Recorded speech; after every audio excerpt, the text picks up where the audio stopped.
ఈ కార్యక్రమాన్ని సమర్పిస్తున్న వారు ప్రతిభా బయోటెక్, సహ సమర్పిస్తున్న వారు వృక్ష ఆయుర్వేద ఆధారిత రైతు నేస్తం పర్ఫెక్ట్ మట్టి మనిషి కార్యక్రమానికి తిరిగి స్వాగతం.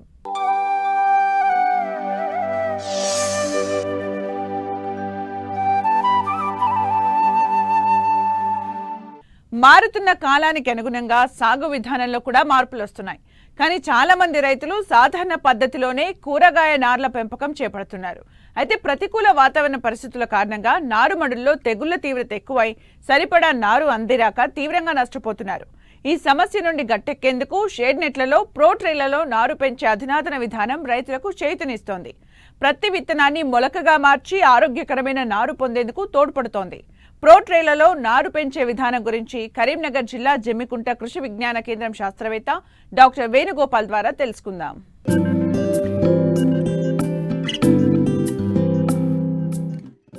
పంటల దిగుబడి ఆరోగ్యవంతమైన నారుమడి పెంచడంపైనే ఆధారపడి ఉంటుంది.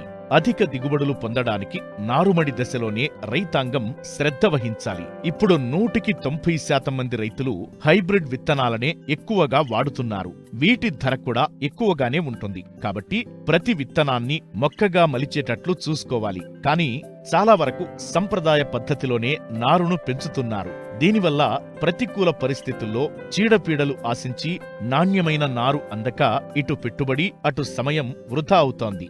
ఈ సమస్య నుంచి బయటపడాలంటే షేడ్ నెట్ల కింద ప్రోట్రేలలో నారు పెంచే విధానం ఉత్తమమైన మార్గమని సూచిస్తున్నారు కరీంనగర్ జిల్లా జమ్మికుంట కృషి విజ్ఞాన కేంద్రం శాస్త్రవేత్తలు. ప్రస్తుతం షేడ్ నెట్ల ఏర్పాటుకు ప్రభుత్వాలు 50 నుంచి 75% రాయితీ అందిస్తుండటంతో రైతులకు పెట్టుబడి భారం తగ్గి నార్లు పెంచిన తరువాత అధిక వ్యాపార విలువలు ఉన్న ఇతర పంటలను కూడా సాగు చేసుకోవచ్చు.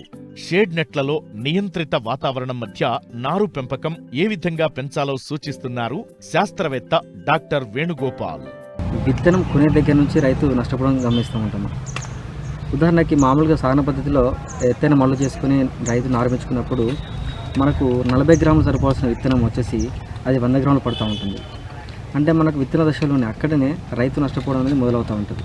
అందుకే దాని భిన్నంగా మనము ఇప్పుడు ఉన్నటువంటి టెక్నాలజీ ద్వారా మనము ప్రోట్రేలో నారు పెంపకం అనేది గత 4 సంవత్సరాల నుంచి పాపులర్గా అయినప్పటికీ రైతులందరూ కూడా దాన్ని అడాప్ట్ చేసుకునే పద్ధతులు లేరు. కాబట్టి ఏంటంటే మన కృషి విజ్ఞానం తరపున మేము ఇక్కడ నారు పెంచి మనం రైతులకు ఇవ్వడం జరుగుతూ ఉంది. మేము ప్రోటైల్ వచ్చేసి మేము 9 గుంతల ప్రోటైల్ ఎంచుకుంటున్నాము.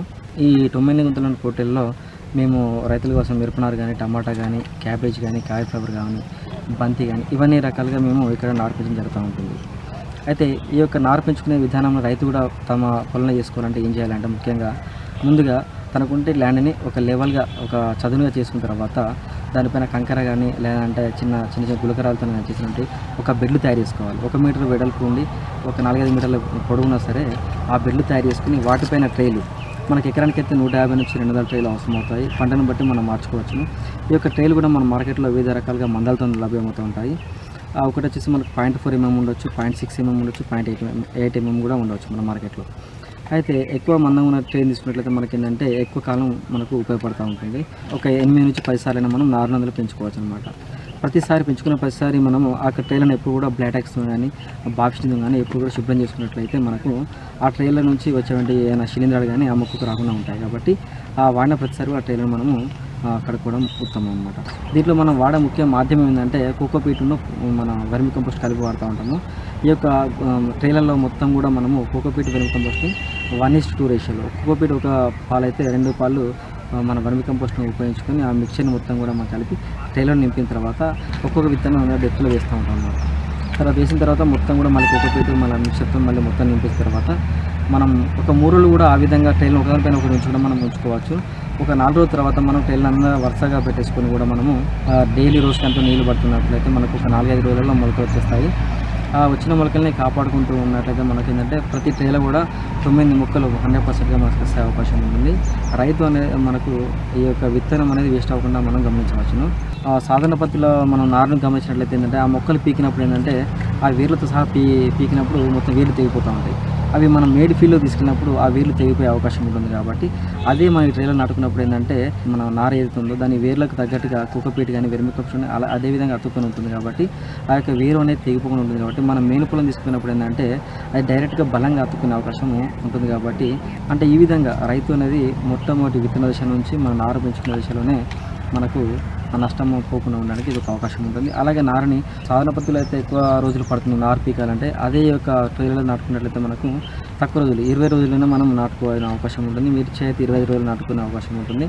అంటే పెట్టిన ప్రతి విత్తనం కూడా వేస్ట్ అవ్వకుండా ఉంటుంది అన్నమాట. ప్రోట్రేలలో పెంచడం ద్వారా మట్టితో సంబంధం ఉండదు కాబట్టి చీడపీడల బెడద తక్కువ, మందుల వినియోగం కూడా పెద్దగా ఉండదు. అక్కడక్కడ ఆకుముడత, లద్దె పురుగు కనబడితే శాస్త్రవేత్తల సూచనల మేరకు రసాయన మందులను పిచికారీ చేయాలి. సాధన పద్ధతిలో మనము తీసుకున్నట్లయితే ఆ యొక్క బెడ్ మనకు ఏదైతే మడి తయారు చేస్తామో దాంట్లో ట్రైకోడర్మా వీడి వేపపిండి రైతులు ఎక్కువ వాడరు కాబట్టి నారుకులు తెగులు ఎక్కువ వచ్చే అవకాశం ఉంది. ఆ యొక్క నారుకులు తెగులు అనేది దీంట్లో తక్కువ వస్తుంది. ఎందుకంటే దీంట్లో మనం మట్టి వాడట్లేము, ఓన్లీ కోకోపీటును వెర్మి కంపోస్ట్ వాడుతున్నాం కాబట్టి ఆ యొక్క నారుకులు తెగులు అనేది రాదు. ఈ ట్రైలర్లో ఎప్పుడైనా నారుకులు నేను గమనించినట్లయితే మనము బ్లాటెక్స్ అనే మందు మనకు కాప్లెక్స్ క్లోరైడ్ రూపంలో మనకు దొరుకుతూ ఉంటుంది. ఈ యొక్క కాప్లెక్స్ క్లోరైడ్ వచ్చేసి లీటర్ నీటికి 3 గ్రాములు కలుపుకొని మనము ఆ ట్రే మొత్తం తడిచే విధంగా పిచికాల్సినట్లయితే ఈ యొక్క నారుకులు తెగులు అనేది ఎక్కువగా వ్యాపించకుండా ఉంటుంది. అలాగే మన యొక్క మొక్కల గ్రోత్కి ఎక్కువగా మనము 319 కానీ 320 కానీ మార్కెట్లో అందుబాటులో ఉన్నాయి మనకి ఎన్పికే రూపంలో. వాటిని కూడా మనము లీటర్కి 5 గ్రాములు అంటే పెరిగే మొక్క చిన్న మొక్కలు కాబట్టి లీటర్కి 5 గ్రాములు కలుపుకొని మనం పిచికాల్సినట్లయితే తొందరగా పెరిగే అవకాశం ఉంటుంది. ఈ యొక్క ముడత అనేది కొంచెం ముందుగా గమనించినట్లయితే మిరపలో కానీ ఏదైనా వంకాయలో కానీ గమనించినట్లయితే మనము బోరాన్ అనే మందుని 1 గ్రామ్ లీటర్ నీటి కలిపి పిచికేసినట్లయితే ఆ యొక్క ముడత అనేది కూడా తగ్గిపోయే అవకాశం ఎక్కువగా ఉంటుంది. కానీ మన ప్రోటీన్లను ఆరోపిస్తున్నప్పుడు కూడా కొన్ని ప్రాబ్లమ్స్ మనకు ఫేస్ అవుతాము, మనం ఎదుర్కొంటూ ఉంటాము.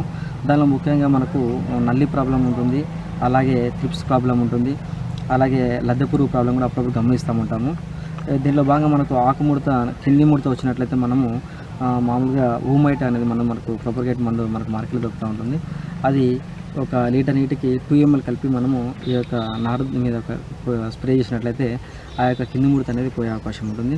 అక్కడక్కడ లద్దె పురుగు మనకు ఉన్నటువంటి ఆ యొక్క సోర్సెస్ని బట్టి వచ్చినట్లయితే దానికి మనం ఏం చేస్తామంటే మనకు ఒక 5 కిలోల తవుడుని తీసుకొని 1/4 లీటర్ మోనకటపా తీసుకొని 1/2 kg బెల్లం వరకు తీసుకొని ఆ మిక్చర్ని అంటే ఆ బెల్లాన్ని పానగించిన బెల్లాన్ని మనం వాడినట్లయితే ఆ యొక్క మిక్చర్ని లడ్డుల మాదిరిగా కానీ లేదంటే అదే మనం పొడి అంటే పిండి లెక్క ఉన్నా కానీ సాయంత్రం వేళ మనం చల్లుకున్నట్టయితే ఆ పురుగు ఆ సాయంత్రం పూట తినేసి చనిపోయే అవకాశం ఉంటుంది. కాబట్టి మనం పైన మందు పిచికాల్సిన అవసరం లేకుండా ఉంటుంది. శాస్త్రవేత్తల సలహాలు, సూచనలు పాటించి శాస్త్రీయ పద్ధతిలో నారు పెంచి సాగు చేస్తే అన్ని విధాలుగా లాభదాయకంగా ఉంటుంది.